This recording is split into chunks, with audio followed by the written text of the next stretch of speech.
నమస్కారం. లైవ్ షోకి స్వాగతం. ముందుగా అతిథుల పరిచయం. ఈరోజు నుంచి సంక్రాంతి సందర్భంగా అందరికీ శుభాకాంక్షలు. శ్రీ దారాగోపి గారు సీనియర్ పాత్రికేయులు, ప్రముఖ విశ్లేషకులు. అలాగే శ్రీ కారుమూరి వెంకటరెడ్డి గారు వైఎస్ఆర్ కాంగ్రెస్ పార్టీ సంయుక్త కార్యదర్శి. శ్రీ లోకనాథం గారు సిపిఎం సీనియర్ నేత. ముందుగా ఈ ముగ్గురు అతిథులు శుభాకాంక్షలు చెప్పిన తర్వాత మనం వీడియోలు చూద్దాం. వీడియోలు చూసిన తర్వాత ఇంట్రెస్టింగ్ విశేషాలు, వాటి మీద చర్చ నడుపుదాం. ముందుగా గోపి గారు.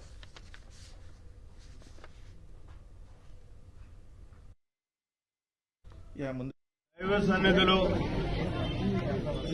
అసూలు బాసడం అన్నది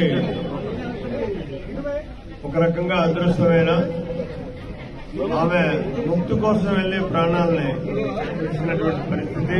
దైవ సన్నిధిలో అసూలు బాసడం అన్నది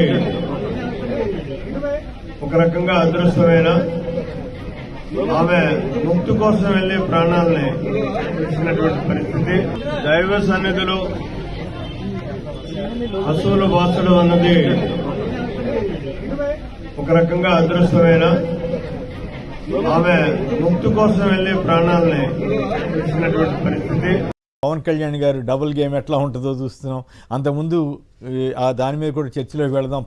ఒకప్పుడు గ్రీన్ ఎనర్జీ హబ్గా మారిపోతుందని వాళ్ళ ఈనాడు బిల్డప్ చేయడానికి ప్రయత్నం చేసింది. ఆ రోజుల్లోనే జగన్ గారు తీసుకొచ్చిన ప్రాజెక్ట్కి నిన్న పవన్ కళ్యాణ్ గారు మొన్న వెళ్ళి బ్రహ్మాండంగా ఉందని మెచ్చుకున్నారు. అలాగే పవన్ కళ్యాణ్ గారు స్కూల్కి వెళ్ళి కూడా మెచ్చుకోక తప్పలేదు. అలాగే మరి కొన్ని ఆర్గనైజేషన్ చూసి ఆయనకి తెలియకుండానే బాగా జరిగినాయి అని చెప్తూ, అయితే మళ్ళీ అదే సమయంలో గవర్నమెంట్ని జగన్ గారిని విమర్శించడం ఇవన్నీ మామూలుగా చేస్తున్నారు. సరే, వాటి మీద మనం చర్చలోకి వెళ్దాం. ముందుగా దారాగోపి గారు సీనియర్ పాత్రికేయులు, వారు సంక్రాంతి శుభాకాంక్షలు తెలియజేస్తారు. కొమ్మినేని గారు నమస్కారం. మీకు, సాక్షి ప్రేక్షకులకు, యాజమాన్యానికి, మొత్తం ప్రజలకి, తెలుగు రాష్ట్రాల ప్రజలందరికీ కూడా సంక్రాంతి శుభాకాంక్షలు. అందరూ ఆయురారోగ్యాలతో చల్లగా ఉండాలని భగవంతుడిని ప్రార్థిస్తున్నాం. రైట్. వెంకటరెడ్డి గారు. ప్రపంచవ్యాప్తంగా ఉన్న తెలుగు వారందరికీ భోగి, అలానే మకర సంక్రాంతి, కనుమ శుభాకాంక్షలు. అట్లానే సాక్షి టీవీ ప్రేక్షకులందరూ కూడా ఏదైతే భోగి, సంక్రాంతి, కనుమ శుభాకాంక్షలు. రైట్. ఇక కొన్ని ఆసక్తికరమైన వార్తలు చూద్దాం. సందడి లేని సంక్రాంతి, చేతిలో డబ్బులు లేక పేద మధ్యతరగతి ప్రజలు దిగాలు. గత ప్రభుత్వం ఇచ్చిన పథకాలన్నీ దూరం. అమ్మఒడి లేదు, రైతు భరోసా లేదు, మత్స్యకార భరోసా రాదు. అలాగే విద్యా దీవెన, వసతి దీవెన కనిపించలేదు. రోగం వస్తే ఆదుకునే దిక్కు లేదు. ఫ్యామిలీ డాక్టర్ కాన్సెప్ట్ కనుమరుగైపోయే, ఇంటికి వచ్చే మందులు ఆగిపోయే, తలుపులు తట్టి పింఛనిచ్చే వాలంటీర్ వ్యవస్థకు మంగళం. ఇలా అంటూ రాష్ట్రంలో ఉన్నటువంటి పరిస్థితి మీద నేను ఎక్కడో ఒక సోషల్ మీడియాలో చూశాను. ఓ సీనియర్ పాత్రికేయుడు ఒక ఆయన ఎవరో వెస్ట్ గోదావరి, ఈస్ట్ గోదావరి తిరిగితే జనం అంతా ఇప్పుడు జగన్ వస్తే బాగుండేది, ఆయన ఉంటే బాగుండేదని ఇప్పుడు ఫీల్ అవుతున్నారని. రైట్. ఇక ప్రజల కొనుగోలు శక్తి ఢమాల్.